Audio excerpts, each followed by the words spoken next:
Hey guys, Alpod here, and welcome to another video of Starcraft. I'm going to be recording a game here between me and this red Zerg here called Trader. I am the blue Zerg in the top right, and he is the blue Zerg in the top left. This is a 1v1 map with lots of bits, lots of places where you can put your base around here. We are both Silver League 1v1. This is Heart of the Swarm, yes.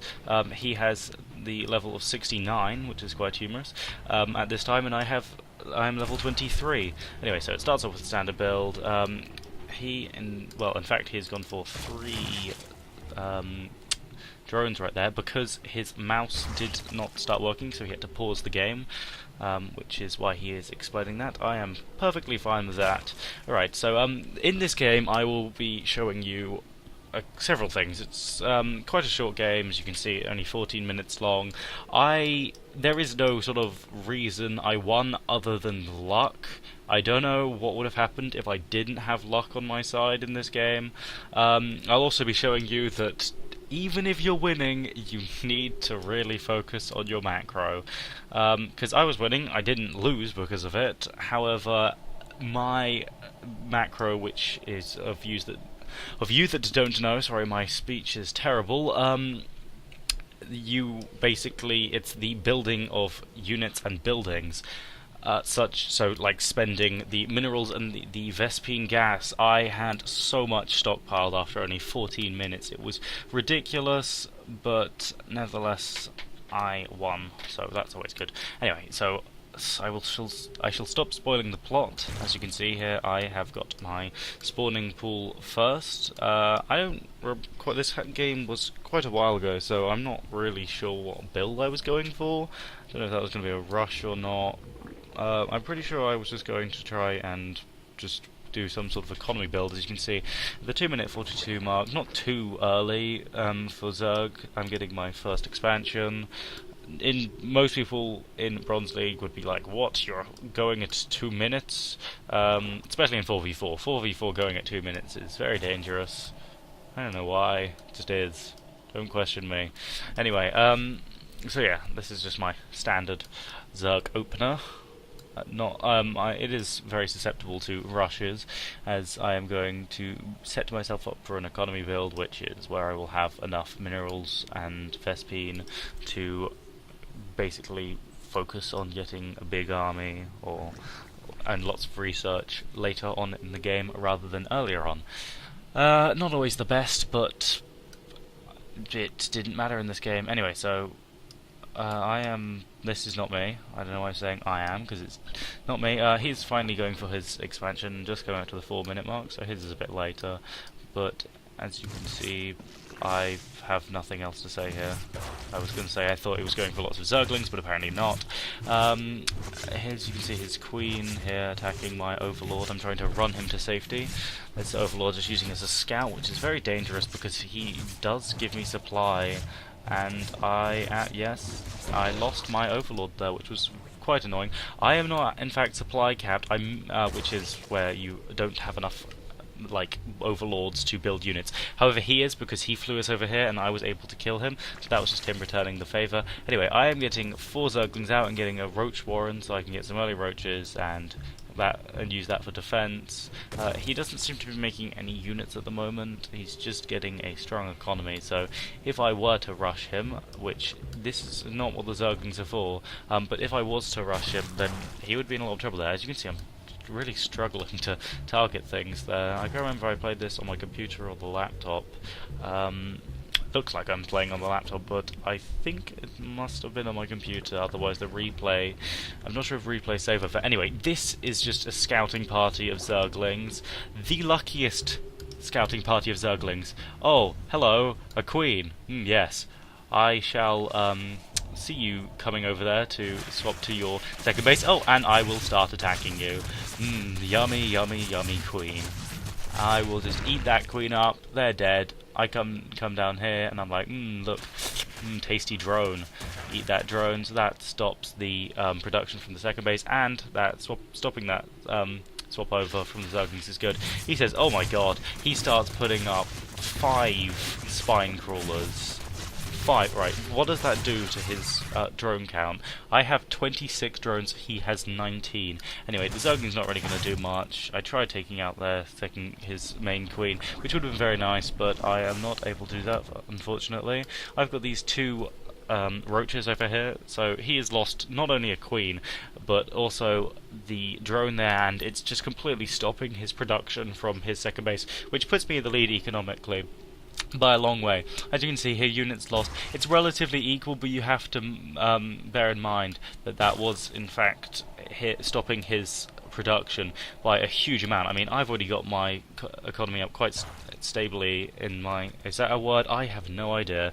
In my second base. Anyway, so he is moving his spine crawlers down here as my roaches appear. As I explained to him, as you saw in chat, I did not mean to go after him. I just meant to scout him. I start chasing after the spine crawlers, but I'm like, no, I'm going to go up into his main base, take out that queen. Oh, there is lots of spine crawlers up there.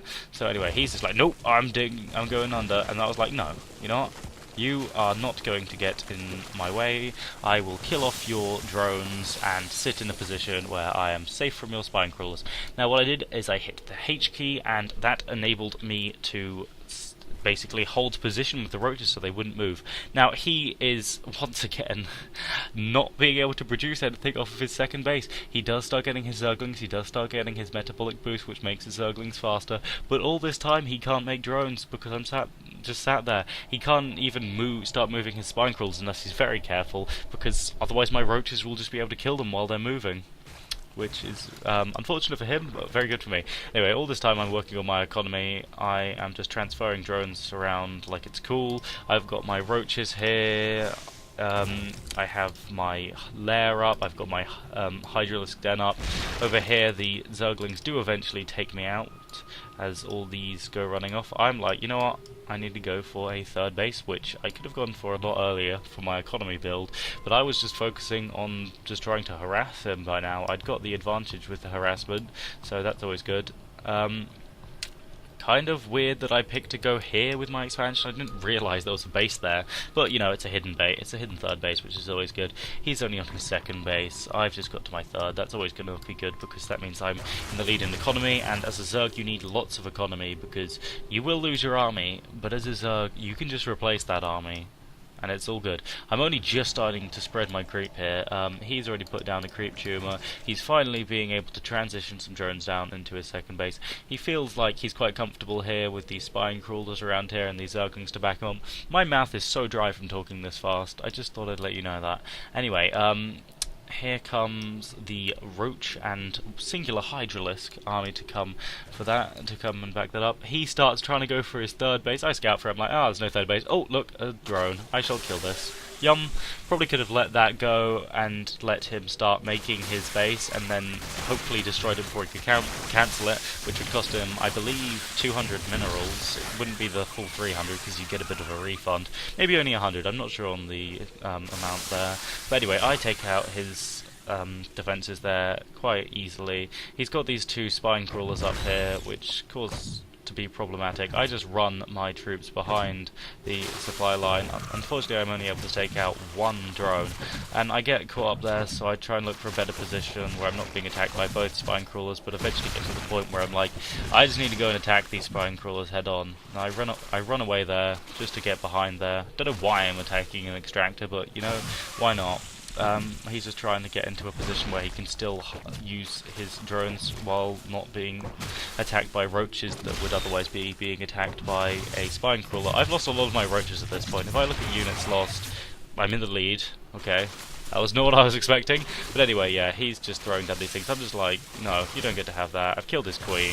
I've started killing off these again. And he's just like, alright, I've got my people to back this up. But in come a bunch of Hydralisks, which just makes his day even worse.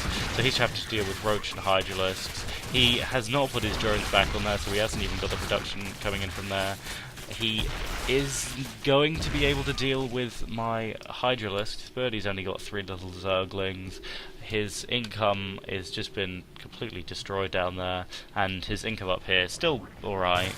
To be honest, I'd fully saturate this base because it's the most well defended, seeing as it's got the 3 spine crawlers, it's got the queen, it's got the high ground, but he's focusing so much on trying to defend this. I don't know why he's not focusing on getting fully saturated minerals up here. Anyway, here comes the second attack squad, a bunch of roaches before a bunch of hydralisks come in. As you can see what I was on about with focusing with macro, I've got 2,000 in both senses pretty much, just lying around, which I really should be spending. Anyway, in come the roaches, easily taking out those zerglings. He's got 2,000 minerals, but he just doesn't have anything to spend on. We're both getting our upgrades, as you can see here, but none of those upgrades will finish because he is quite annoyed that I have just damaged him this much. He's trying to put down these zerglings as a last minute defense, but it's not really going to work. He's going to lose his second base, he's going to lose all these drones, and he leaves the game because he knows it's over. At that point it is over. I mean, there's no way he could have come back from that. I had 3 bases, hadn't started really putting much drones onto this base, but I was so far in the lead that the only way he could possibly have dealt with that is by getting a quick spire and making mutalisks before I transitioned into hydralisks. But my transition to hydralisks was quite fast, so even with that, I don't think he would have been able to kill my army and pull that back. Anyway, this has been Alpod with another Starcraft video. I will be releasing more in the future. I have got a bunch of Starcraft games all lined up. I've been playing some 4v4 today. Quite annoyed at the start. The Blizzard's Starcraft servers have been acting up like you'd win a game, but if you didn't leave it fast enough, sometimes what happens is it just kicks you out of the game. You don't get the points for it, even if you've won it. It counts as a loss onto your match history. Fortunately, you're not onto your league thing, but it's just really annoying just going through an entire game and it just not counting. Still fun anyway, which is the reason for Starcraft, so I'm enjoying that. Anyway, I will see you guys next time, as there is nothing left of this video to talk about. Anyway, until then, farewell.